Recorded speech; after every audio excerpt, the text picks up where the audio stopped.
네, 인사하겠습니다. 안녕하십니까?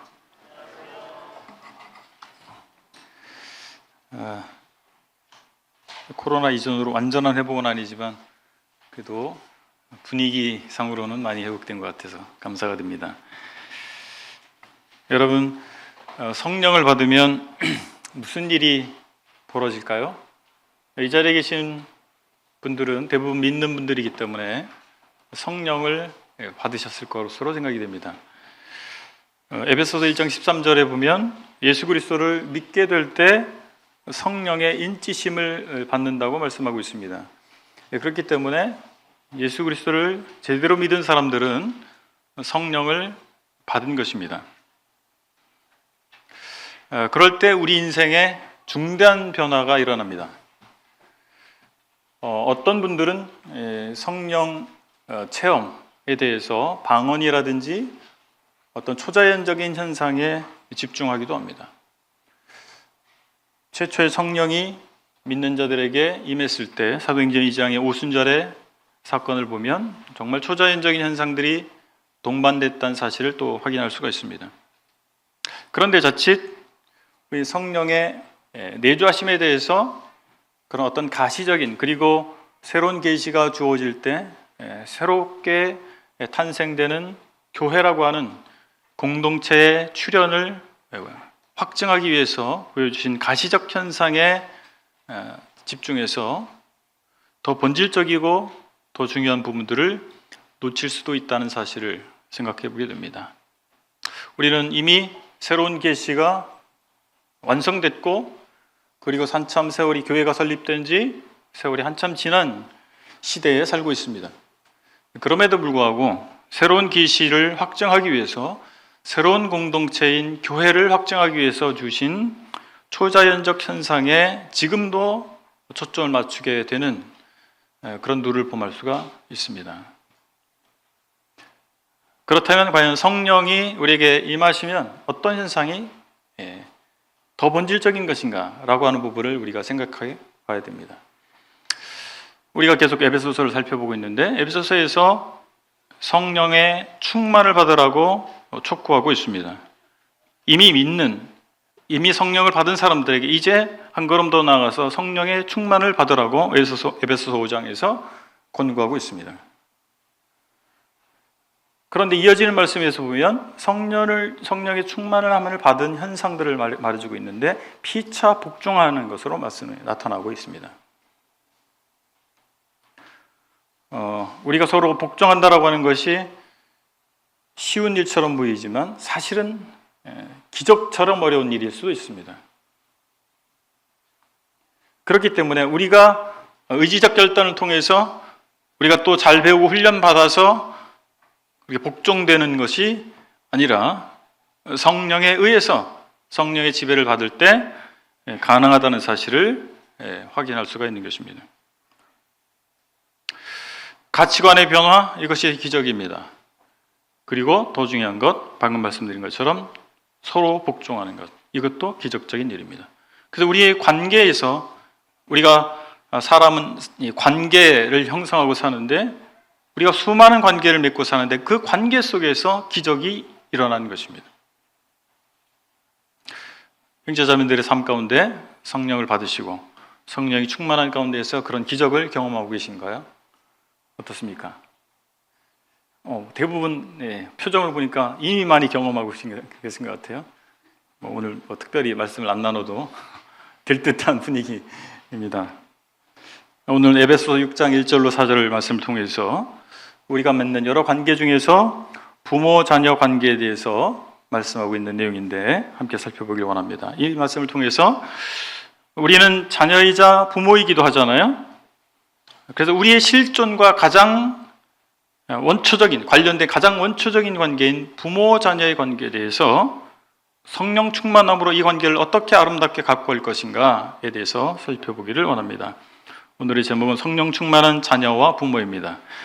에베소서 먼저 6장 1절부터 3절까지를 제가 읽도록 하겠습니다. 1절입니다. 자녀들아 주 안에서 너희 부모에게 순종하라. 이것이 옳으니라. 내 아버지와 어머니를 공경하라. 이것은 약속이 있는 첫 계명이니 이로써 내가 잘되고 땅에서 장수하리라.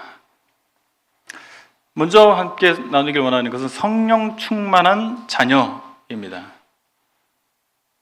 방금 말씀드린 것처럼 바울은 앞에 5장에서, 에베소서 5장에서 성령 충만의 결과 중 하나가 서로 복종하는 것이라고 말을 했습니다. 5장 21절에 보면 그리스도를 경외함으로 피차 복종하라 이렇게 말씀을 했고, 이어서 5장 22절로 24절을 통해서 아내가 남편에게 복종하는 것을 말씀해주고 있습니다.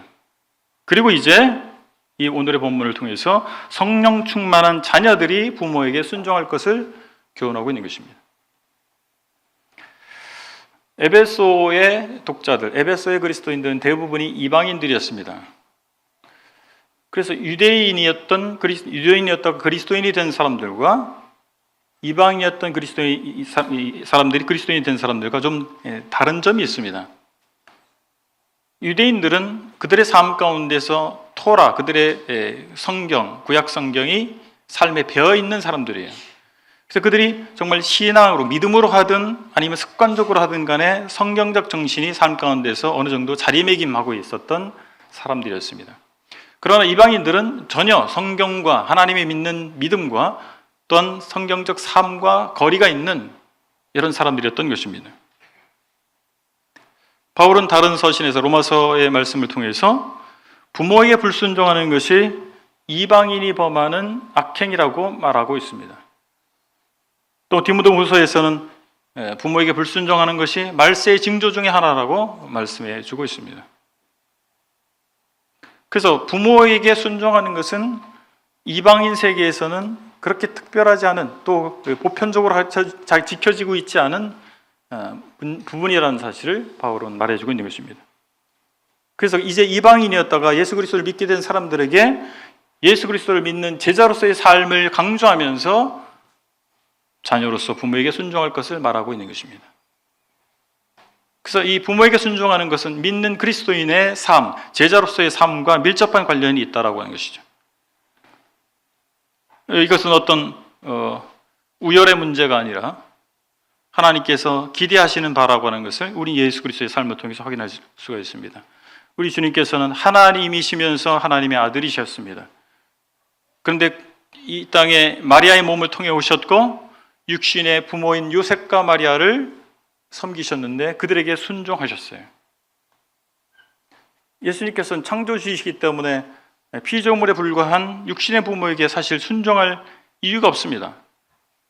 그런데 주님께서는 온전한 사람이 되심으로 온전한 사람으로서의 모습을 그의 삶 가운데 나타내 주셨는데 바로 그 중에 하나가 부모에게 순종하는 것입니다. 그래서 피차 복종하는 것은 우리가 성령으로 말미암아서 우리 마음 가운데서 자발적으로 행해지는 행위라고 하는 것을 우리가 확인할 수가 있는 대목입니다. 그래서 이런 자녀들이 부모에게 순종하는 것은 성장 과정에 있는 자녀들에게만 국한된 문제가 아니라 이미 성인이 된 이후에 또 가정을 이룬 사람들에게도 해당되는, 바로 그리스도의 제자로서 사는 모든 사람에게 적용되는 말씀이라고 볼 수가 있겠습니다. 근데 부모에게 순종하는데 전제 조건이 있습니다. 주 안에서라고 말씀하고 있습니다. 주 안에서 부모에게 복종할 것을, 순종할 것을 말씀하고 있는데, 이것은 바로 주님께 대하듯이, 주님께 복종하듯이 부모에게 순종할 것을 말씀하고 있는 것입니다. 또 다른 측면으로 우리 그리스도의 뜻 안에서, 하나님의 뜻 안에서라고 하는 범주 안에서 부모에게 순종할 것을 말씀하고 있다고 볼 수가 있겠습니다. 우린 부모님에게 순종해야 하지만 하나님의 뜻을 거스르는 가운데에서 부모에게 순종할 수는 없습니다. 그래서 우리 신앙을 부인하라고 하는 부모의 요구에 우린 순종할 수 없겠지요. 다음으로 성령 충만한 자녀는 부모를 공경합니다. 2절에 보니까 공경하라라고 하는 표현이 있습니다. 공경하라는 말은 값을 두다라는 말입니다. 부모에게 경의를 표하는 거예요. 부모가 나에게 가치 있는 존재라고 인정하는 것입니다. 하나님께서는 우리보다 높은 자리에 어떤 사람들을 두셨어요. 그들 중에 바로 부모님이 있는 것입니다. 그래서 하나님께서는 우리에게 우리보다 높은 자리에 앉는 이들에 대해서 사랑을 표현하도록 하시는데 그것이 바로 공경입니다. 예수 그리스도를 믿는 우리 신앙 안에서 우리는 사랑을 실천하는 사람들이어야 됩니다.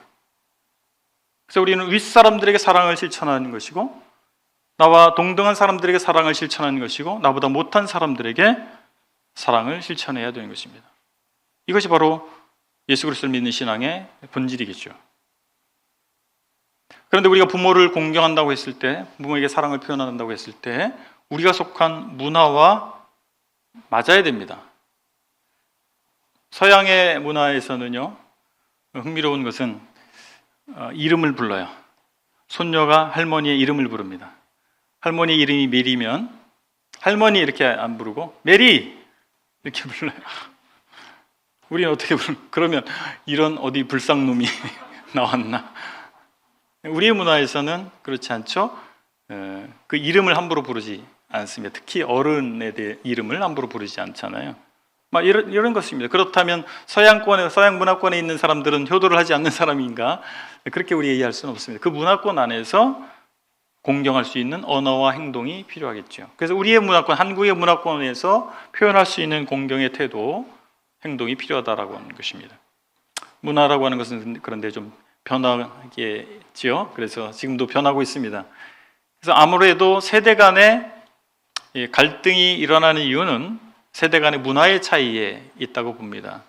그래서 부모 세대가 기대하는 공경의 표현이 있는데 자녀 세대는 뭐 이 정도 표현이 나는 부모에게 공경을 표현하는 것으로 그렇게 이해할 수가 있겠죠. 그렇게 이해의 폭이 다르면서 문화가 다르면서 서로 언짢은 일이 발생하기도 합니다. 그렇다면 어떻게 하는 게 좋겠습니까? 부모는 자녀들의 문화를 이해하려고 하고 자녀들은 부모의 문화의 코드를 이해할 필요가 있겠습니다. 그래서 서로에게 맞춰주려고 하는 태도가 있어야 되지 않겠나 생각을 하는 것입니다. 이어서 바울은 부모를 공경하고 순종할 이유에 대해서 말하고 있는데요, 두 가지로 말하고 있습니다. 첫 번째는 그것이 옳기 때문이다. 두 번째는 그것은 10계명 중에 사람에 관련된 첫 번째 계명이다 라고 하는 것입니다. 옳다라고 하는 말은 뭐 해볼 만한 일, 어떤 적절한 일 이런 의미가 아니라 마땅히 해야 할 일이라고 하는 의미입니다. 마땅히 해야 할 것. 모든 사람이 마땅히 해야 할 것입니다. 특히 그리스도인들은 하나님께서 사람을 창조하시고 사람에게 기대하신 바를 이루어가는 사람들이에요. 어떤 분들은 그렇게 얘기합니다. 구원에 대해서 천국행 티켓을 받은 것처럼 생각해요. 그리고 마음대로 살아갑니다. 심각한 오해죠. 구원에 대한 심각한 오해입니다. 그렇지 않습니다. 하나님께서는 우리가 죄인 되었고 하나님을 등지고 살아가고 있었던, 하나님의 창조의 목적을 반하게 살아가고 있었던 우리를 예수 그리스도로 말미암아 돌이키신 거예요. 우리를 그 삶에서 건져내신 것입니다. 지옥의 형벌로부터 건져내실 뿐만 아니라 지옥과 같은 삶으로부터 우리를 건져내신 것입니다. 그래서 원래 창조의 목적대로 살아갈 수 있는 기회를, 새로운 길을 열어주신 것입니다. 그래서 우리가 구원받았다라고 하는 것은 구원받은 복음에 합당한 삶을 살아가는 길이 열렸다라고 봐야지 천국행 티켓 얻었다라고 하는 것이 아닙니다. 물론 천국 가는 것은 그 안에 범죄에 속해 있는 것이죠. 그런데 그것만이 전부는 아니라고 하는 사실입니다. 그래서 마땅한 사람으로서 마땅한 도리, 하나님께서 인생을 창조하실 때 부여하신 마땅한 도리, 그것으로의 회복이 필요한 것입니다. 그래서 부모에게 순종하는 것은 마땅한 것입니다. 하나님께서 우리를 창조하실 때 부여하신 순리를 따르는 일입니다. 우리가 순리라고 얘기할 때 물이 위에서 아래로 흐른다 이런 말을 하잖아요. 그것이 자연스러운 것입니다.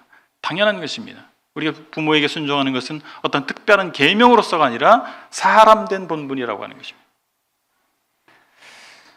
그리고 두 번째는 10계명을 이야기하고 있습니다. 여기 10계명이 출애굽기 20장과 신명기 5장에 있는데 출애굽기 20장 12절에 이런 말씀이 있습니다. 내 부모를 공경하라. 그리하면 내 하나님 여호와가 내게 준 땅에서 내 생명이 길리라.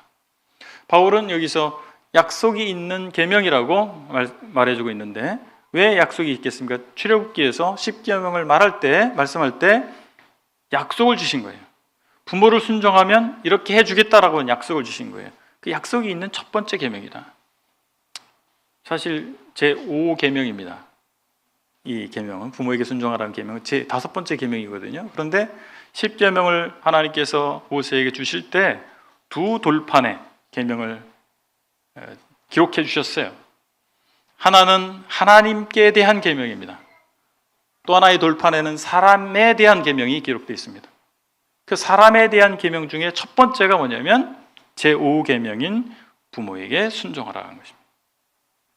부모를 공경하라고 하는 것입니다. 그러니까 사람에 대한 계명 중에서 가장 으뜸이 되는 계명, 가장 첫 번째 우선을 두어야 할 계명이 바로 자녀가 부모를 공경하는 것입니다. 그렇기 때문에 사람의 관계에 있어서 가장 중요한 문제다라고 하나님께서는 여기고 계신 것이죠. 왜 그렇겠습니까? 우리의 실존에 있어서 가장 원초적인 관계입니다. 여러분들은 어떻게 이 땅에 존재하게 되셨습니까? 하늘에서 떨어진 사람 아무도 없어요. 뭐 말에서 태어나거나 아래에서 태어나거나 그런 분은 안 계실 겁니다. 땅이 갈라지면서 막 융출했거나 이런 사람 아무도 없어요. 부모님을 통해서 이 땅에 존재하게 된 거예요. 그래서 우리가 맺는 관계 중에서 가장 원초적인 관계, 우리의 실존과 밀접하게 관련된 관계가 부모 자녀의 관계입니다. 근데 그래서 여기에 문제가 생기면 우리 삶의 전반적인 문제가 발생하게 되는 것입니다. 어린 아이들이 부모로부터 생존법을 배웁니다. 요즘에는 교육 시스템이 유아기 때부터 돼 있잖아요. 어린이집, 유치원부터 해서 아주 3살, 4살 이런 아이부터 이렇게 교육받을 수 있는 시스템이 잘 돼 있습니다만, 이런 이 교육 시스템이 생겨난 지가 얼마 되지 않아요. 그러니까 과거에는 어떻게 됐습니까? 부모를 통해서 배워야 됩니다. 부모를 통해서 생존법을 배웁니다. 어떻게 살아가야 되는지, 어떻게 먹을 것을 구할 수 있는지, 어떻게 인간 사회에서 살아갈 수 있는지에 대해서 부모를 통해 배웁니다.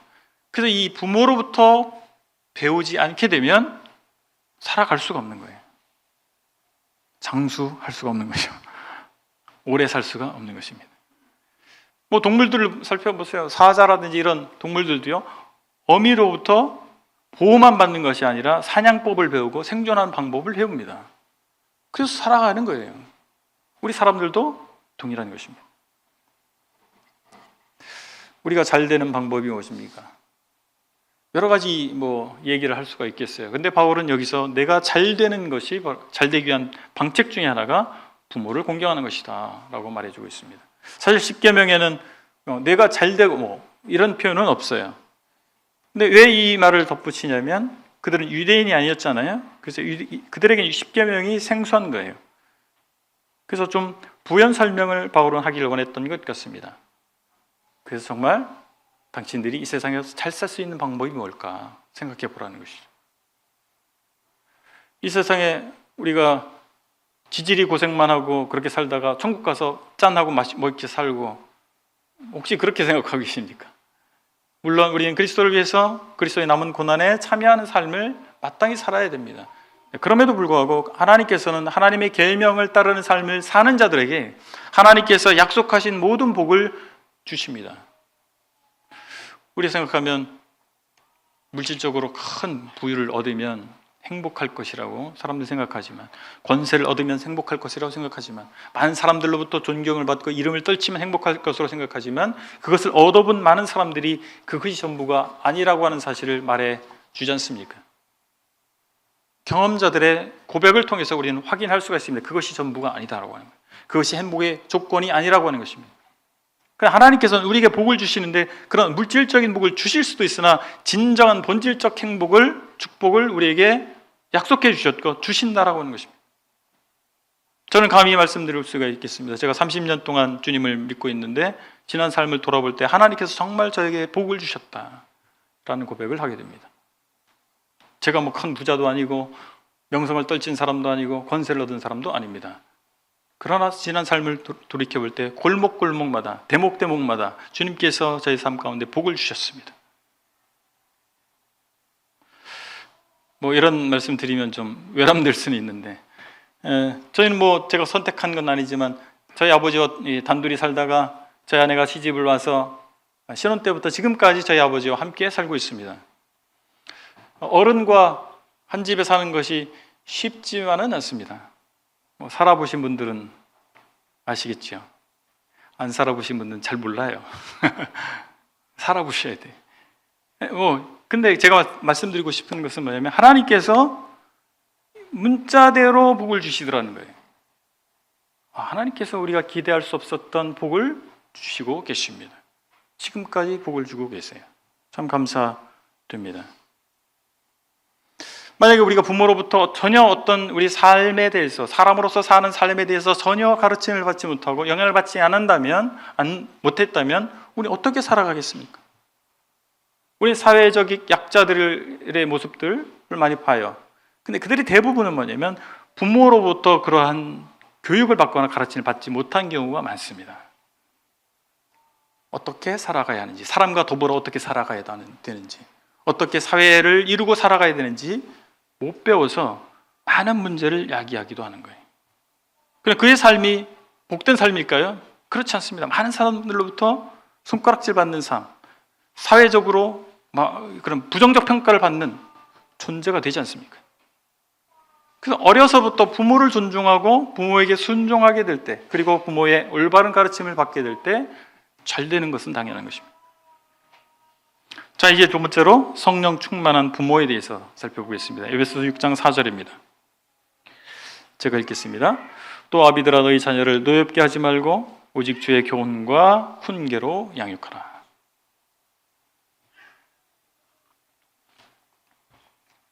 먼저 성령 충만한 부모는 자녀의 마음에 쓴 뿌리가 나게 하지 않습니다. 여기 노엽게 하지 말고 이런 표현이 되어 있잖아요. 노엽게에 해당하는 헬라어 단어는 자극하다, 약오르게 하다, 격앙시키다, 경록케 하다 이런 뜻입니다. 이건 상대방을 인격적으로 무시하고 비난하거나 낙심케 하는 행위의 전반을 가르치는 말입니다.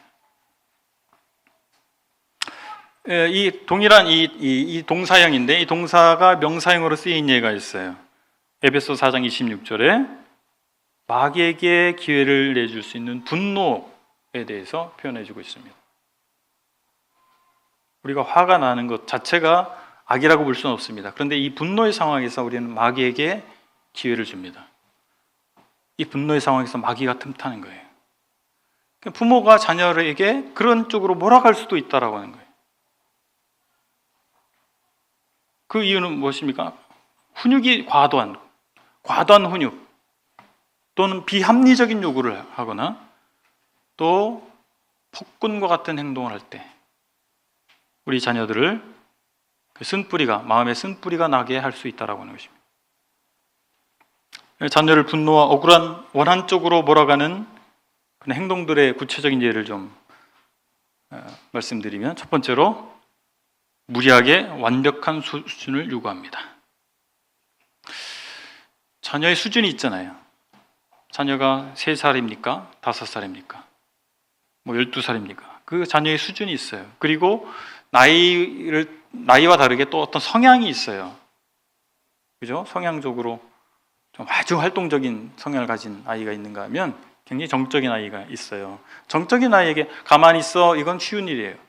근데 활동적인 아이에게 가만히 있어는 정말 힘든 일이 아니겠습니까? 그래 어떤 수준이 있는데 그 수준을 지나친 요구를 하게 되는 것이 문제가 되는 것이죠. 또는 두 번째로 사소한 잘못에 대해서 계속해서 잔소리하는 거예요. 끊임없는 무한대 잔소리, 무한 반복. 세 번째로 표현의 자유나 성장의 여지를 주지 않는 것입니다. 감히 부모가 말하는 것에 대꾸할 수 없다.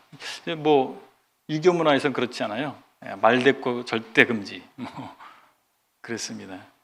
근데 표현할 수 있어야 됩니다. 자기 마음을 말할 수 있어야 됩니다. 그런 기회를 주어지지 않으면 그 마음에 쓴뿌리가 생길 수밖에 없지요. 네 번째로 격려와 인정이 없는. 잘한 것이 아닌 60점 맞다가 70점 맞고 신이 나가지고 집에 왔는데 야 80점 못 맞았잖아. 아직도 부족해. 끝이 없는 거예요. 나중에 80점 맞고 왔더니 야 100점 맞은 애도 많더라. 격려와 인정이 없는. 다섯 번째로 가혹하고 매정하게 꾸짖거나 학대하는 것입니다. 참 저도 이런 실수를 많이 했어요. 다시 돌아가면 안 그럴 텐데. 잘 몰라요. 젊을 때 젊은 부모들이 그걸 잘 모르는 것 같아요. 그냥 뭐 매를 대라고만 했지 어느 정도 돼야 되는지 몰라가지고. 다들 또 형제님들은 군대 갔다 오잖아요. 군대에서 빠따 쳐본 기억이 있어가지고 그거보다 약하게 친다고 하지만 아이들은 정말 죽어나는 거죠. 학대가 될 수도 있습니다. 체벌이 학대가 돼서는 안 되겠죠. 그리고 또 사람들 앞에서 창피를 주는 거예요. 그래서 훈육은 개인적으로 하셔야 됩니다. 많은 사람들에서 공개적으로 창피를 주는 것은 오히려 역효과가 날 수가 있겠습니다. 그리고 훈육에 일관성이 없는 경우가 있습니다. 어떨 때는 되게 혼났어요. 근데 어떨 때는 아빠가 기분이 좋으니까 그냥 넘어가는 거예요. 아이들이 헷갈리는 거죠. 어떨 때는 혼나고 어떨 때는 안 혼나고. 이거는 내가 잘못한 게 아니라 아빠의 기분풀이구나, 그런 생각을 하게 되겠죠. 그럼 쓴뿌리가 나는 거죠. 여덟 번째는 편애입니다. 자녀들이 10손가락 깨물어서 안 아픈 손가락 없다고 하지만 길고 짧은 게 있고 유용한 손가락이 있더란 말이죠. 그렇지 않습니까? 자녀들한테 그렇게 얘기하지만 혹시 그럴 수가 있어요. 아홉 번째로 훈육의 잘못에 비해서 부당하거나 극단적인 경우입니다. 그렇게 잘못한 게 아닌데 그렇게 잘못한 것으로 정죄받을 때 문제가 생기죠. 자, 이런 권면을 우리 부모들에게 주는 이유는 무엇입니까? 자녀는 우리의 소유가 아니라고 하는 것입니다. 많은 부모들이 착각하는 것 중에 하나는 뭐냐면 내 자녀니까, 내가 낳았으니까 나의 소유처럼, 내가 마음대로 해도 되는 것처럼 착각하는 것입니다. 그렇지 않습니다. 우리의 자녀는, 우리도 마찬가지고 우리 자녀도 하나님의 소유입니다. 하나님의 주권을 우리가 인정해야 됩니다. 어떤 여러 가지 면에서 그렇지만 우리 자녀 양육 문제에 있어서도, 자녀를 대하는 데 있어서도 하나님의 주권을 인정해야 됩니다. 그리고 또한 우리 자녀들이 성장하잖아요. 기저귀 찰 때가 있는가 하면 걸음마 할 단계가 있고, 이유식 먹고 이제 학교를 갈 나이가 있고, 그 성장 단계가 있습니다. 유아기, 아동기, 청소년기, 청년기, 그리고 장년기. 장년이 돼도 부모 생각에는 자녀죠. 근데 그 시기에 따라서 다른 방식으로 대해 줘야 된다는 사실입니다. 성장 단계를 반드시 고려해야 한다는 사실입니다. 과거 우리 조상님들은 결혼한 자녀에게 이름을 함부로 부르지 않았어요. 말도 함부로 하지 않았습니다. 그래서 반존대라고 하나요? 그런 어법을 쓰셨어요. 뭐뭐하게, 뭐뭐하의, 뭐뭐하네. 요즘 거의 쓰지 않는 말이고 거의 사라진 말들입니다. 거의. 근데 그런 말을 썼고, 자녀 이름도 함부로 부르지 않았어요. 결혼하면 아범, 어멈 이렇게 불렀지 이름 막 부르지 않았습니다. 그래서 상당히 우리 조상들의 문화 가운데서는 자녀들도 존중의 대상이었다라고 하는 것을 확인할 수가 있습니다. 그래서 아무리 나의 자녀라 할지라도 그들의 나이와 사회적 지위를 반드시 고려하셔야 됩니다. 그래서 청년들이 많이 있어요. 근데 대부분의 믿음의 자녀들입니다. 그러니까 제가 깜짝 놀라는 것은 청년들에 대해서 애들이라고 하더라고요. 애들이에요. 애들이 뭐 하더라. 좀 저로서는 좀 깜짝 놀라요. 그들은 성인이고 형제 자매들이에요. 우리의 자녀이기도 하지만 교회 안에서 형제 자매들입니다. 그래서 청년들 그렇게 표현하는 것이 좋지 않을까, 이런 생각을 합니다. 우리는 나이가 들어가면서 늙어집니다. 근데 우리가 생각해 봐야 됩니다. 우리는 노인이 될 것인가 아니면 어른이 될 것인가라고. 노인과 어른 그게 그거 아닌가요? 노인은 나이가 든 사람을 일반적으로 노인이라고 합니다. 그러니까 어른은 무엇입니까? 어떤 사람을 어른이라고 합니까? 존경할 만한 사람이에요. 따를 만한 사람이에요. 그런 사람이 어른 아니겠어요? 우리 부모들이 노인이 되기보다 어른이 되시기를 바랍니다. 저도 그런 소원을 가지고 있습니다. 두 번째로 성령 충만한 부모는 자녀를 성경적 가치관으로 양육합니다. 여기 양육하라 라고 한 번역된 단어가 뭐 다른 말로 하면 자양분을 주다 이런 뜻이에요. 화분에 화초나 이런 식물을 키울 때 어떻게 합니까? 양분을 잘 줘야 건강하게 자라잖아요. 사양분, 양분을 주는 거예요. 교양과 훈계라고 하는 단어가 교차에 사용됐는데 사실 뭐 훈계, 징계 뭐 이렇게 말할 수 있는, 사실 우리말로는 교양, 훈계 이렇게 좀 다른 단어처럼 보이지만 비슷한 말입니다. 그래서 결국에는 교양과 훈계라는 말은 자녀를 가르치고 훈련시키는 일반적인 모든 행위를 아우르는 말이라고 이해하면 좋겠습니다. 우리의 자녀가 저절로 올바르게 자라지 않는다는 사실을 명심해야 됩니다. 우리의 책임이 있어요. 부모의 책임이 있습니다. 바로 자녀가 올바로 자랄 수 있도록 훈련하는 것이 우리의 책임입니다. 구약의 선지자 엘리야는 주의 교양과 훈계로 자녀를 양육하지 못했습니다. 그래서 그 자녀들이 하나님의 심판을 면하지 못하는 데 이르기까지 했어요. 정말 자녀를 위한 사람이었습니까? 실패의 샘플입니다. 사무엘상 3장 13절과 14절을 제가 읽겠습니다. 내가 그의 집을 영원토록 심판하겠다고 그에게 말하는 것은 그가 아는 죄악 때문이니 이는 그가 자기의 아들들이 저주를 자청하되 금하지 아니하였음이니라.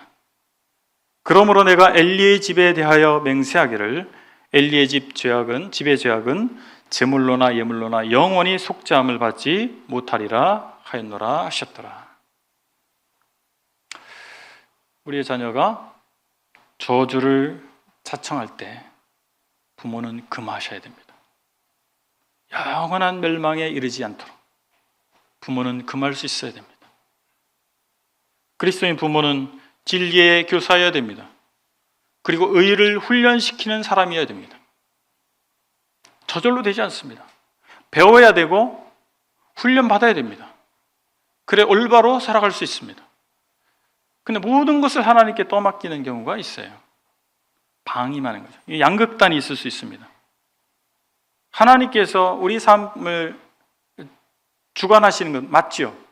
우리의 가정을 주장하실 것입니다. 우리가 하나님의 주권을 인정할 때 그렇게 될 것입니다. 그럼에도 불구하고 부모의 책임이 있다라고 하는 것입니다.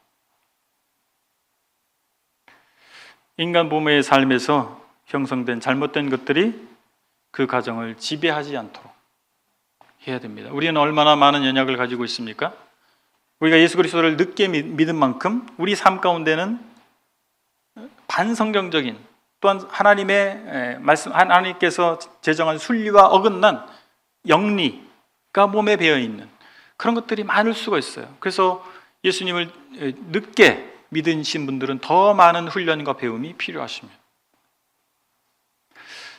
뭐 믿은 지 오래됐다 할지라도, 어린 나이 믿었다 할지라도 제대로 된 말씀에 대한 공부와 훈련, 삶의 훈련이 되어지지 않으면 마찬가지일 거예요.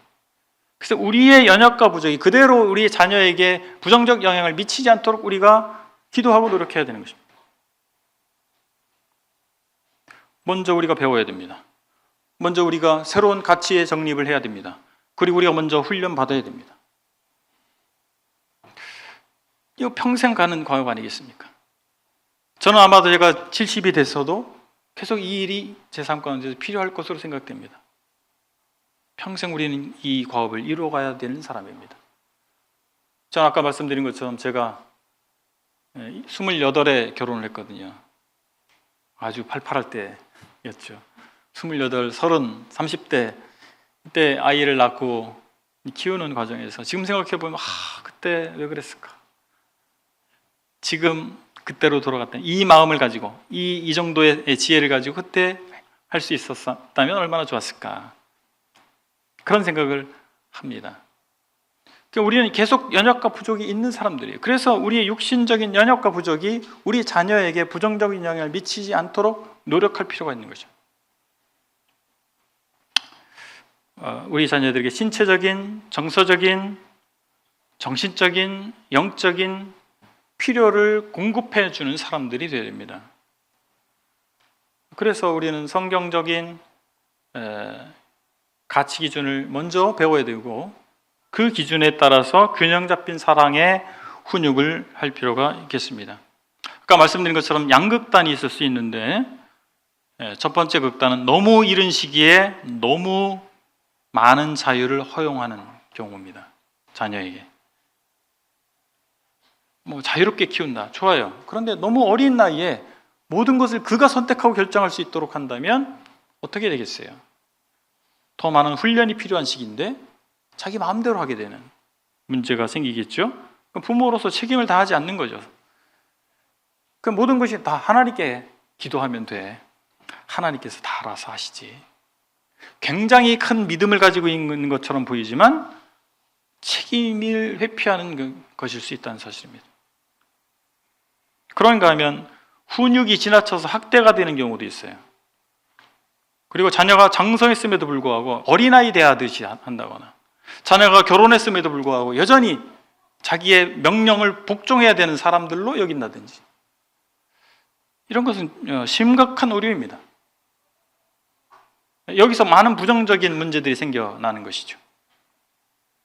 하나님께서 그런데 우리를 어떻게 대우셨어요? 하나님께서는 전지전능하신 창조주 하나님이시고 우리는 피조물에 불과합니다. 그럼에도 불구하고 하나님께서는 우리를 인격적으로 대하고 계신 것입니다. 우리를 창조한 이후부터 지금까지 하나님께서 우리를 매우 인격적으로 대하고 계십니다. 형제자매님들, 예수님 믿고 나서 하나님이 정말 세부적인 거, 몇 시에 일어나고 몇 시에 잠자고 밥 먹을 때는 뭘 먹어야 되고, 그거 개입하셨나요? 어떠세요? 그거 통제받으시는 분 없을걸요. 여러분이 잘못된 길을 가고 그렇다 할지라도 하나님께서 기다려주시고, 그렇지 않으셨습니까? 하나님께서는 우리를 그렇게 대하시는 거예요. 우리와 하나님 사이는 너무나 우리는 쳐다볼 수도 없는 분이시잖아요. 우리는 하나님께서 우리를 대하듯이 우리의 자녀들을 대할 필요가 있는 것입니다. 인격적으로 그들의 인격을 존중해 줘야 된다는 사실입니다. 이상의 것들은 우리 부모들에게 하나님께서 주신 책임입니다. 그 책임을 교회 일꾼들이나 교사들에게 전가시키지 마십시오. 어떤 기관에 의탁하지 마십시오. 가정에서부터 시작돼야 됩니다. 부모들에게 1차적 책임을 주님께서 물으실 거예요. 내가 너에게 맡긴 자녀들이 왜 불신자가 되도록 했느냐? 왜 그들이 지옥 가도록 내버려 뒀느냐? 왜 그들이 불경건한 비그리스도인과 같은 그런 부도덕한 삶을 살도록 너희는 방임했는가? 하나님의 영광을 위해서 살지 않음에도 불구하고 왜 너는 가만히 있었느냐? 그렇게 말씀하실 거예요. 우리의 책임입니다. 다른 사람에게 핑계대지 마십시오. 부모인 우리의 책임입니다. 그래서 우리가 무릎 꿇어야 되는 것이죠. 그래서 정말 하나님께서 우리에게 주신 교養과 훈계로 그들을 가르치고 훈련시키고 그들을 사랑해야 되는 것입니다. 근데 이 모든 것이 어떻게 가능해질까요? 우리의 육정으로, 우리의 의지로 될 수 없기 때문에 성령 충만을 받으라고 바울은 에베소 성도들에게, 그리고 시공을 초월해서 오늘날 우리에게 권고하고 있는 것입니다. 성령 충만함으로 우리의 가정을 바꾸시길 바랍니다. 부모 자녀의 관계가 그 중에 하나입니다. 우리 부모를 존중하고 순종해야 됩니다. 그들의 경험을 통해서 우리가 한 걸음 더 나아갈 수 있다는 사실을 기억해야 될 것입니다. 그들의 수고와 헌신을 인정해야 될 것입니다. 그들은 우리보다 학력이 작고 우리보다 성경에 대해서 더 잘 모를 수가 있습니다. 그러나 그들이 정말 열심히 노력했고 주어진 환경에서 수고했다는 사실을, 희생했다는 사실을, 헌신해 왔다는 사실을, 그래서 오늘날 이 나라를 건설했다는 사실을, 오늘날 우리가 이렇게 살 수 있게 되었다는 사실을 존중해야 됩니다. 잘못된 자녀는 자기가 많이 배우니까 부모가 한심스러운 거예요. 근데 보세요. 부모보다 자녀가 잘된 이유, 잘 배우고 똑똑해진 것은 누구 때문입니까? 부모가 잘한 거죠. 그렇지 않습니까? 부모는 똑똑하고 아주 훌륭한데 자녀가 못됐어요. 그 부모가 잘 못한 거 아닙니까? 잘 됐으면 다 우리 부모님의 수고 덕분입니다. 그리고 이제 그들보다 더 훌륭한 모습으로, 더 발전된 모습으로 주님을 섬기는 우리가 되어야 될 것입니다. 그것이 진정한 효도일 것입니다. 또는 우리에게 자녀가 있습니다. 하나님께서 주신 자녀를 나의 어떤 인간적인 경험과 지식으로가 아니라 주의 교훈과 훈계로 그들을 양육해야 될 것입니다.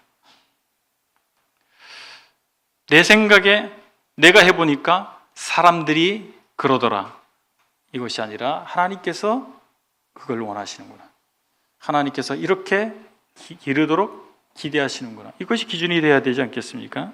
그래서 말씀으로 그리고 성령으로 우리가 먼저 변화되고 우리가 진정한 어른이 돼서 우리가 강압하고 통제해서가 아니라 우리를 존경하기 때문에 그들이 우리 삶을 따라오도록, 그리고 우리 삶을 지나쳐서 더 훌륭한 그리스도인으로서 살아가도록 우리가 양육해야 되지 않겠습니까? 우리를 넘어서도록 하는 것, 우리보다 더 훌륭한 하나님의 종이 되도록 하는 것, 그것이 저와 여러분들이 부모된 책임이라고 믿습니다. 기도하시겠습니다. 아버지 하나님, 하나님께서 에베소 성도들에게 주신 이 메시지로 말미암아 오늘 우리에게도 살아있는 진리의 말씀이 되게 하시는 것을 감사합니다. 아버지 하나님, 성령 충만한 사람들의 삶 가운데 수많은 인간적으로 행할 수 없는 기적들이 일어나는 것을 고백합니다. 가장 원초적 관계인 부모와 자녀 관계에서도 성령 충만한 역사가 일어나기를 소원합니다. 아버지 하나님, 자녀로서 부모를 공경하고 순종케 하시고 부모로서 자녀를 주의 교양과 훈계로 양육하는 저희 모두가 될 수 있도록 인도해 주셔서 저희 모두가 그리스도 안에서 하나님께서 주시는 복을 누리는 우리가 되기를 원합니다. 감사드리며 예수 그리스도 이름으로 기도했습니다. 아멘.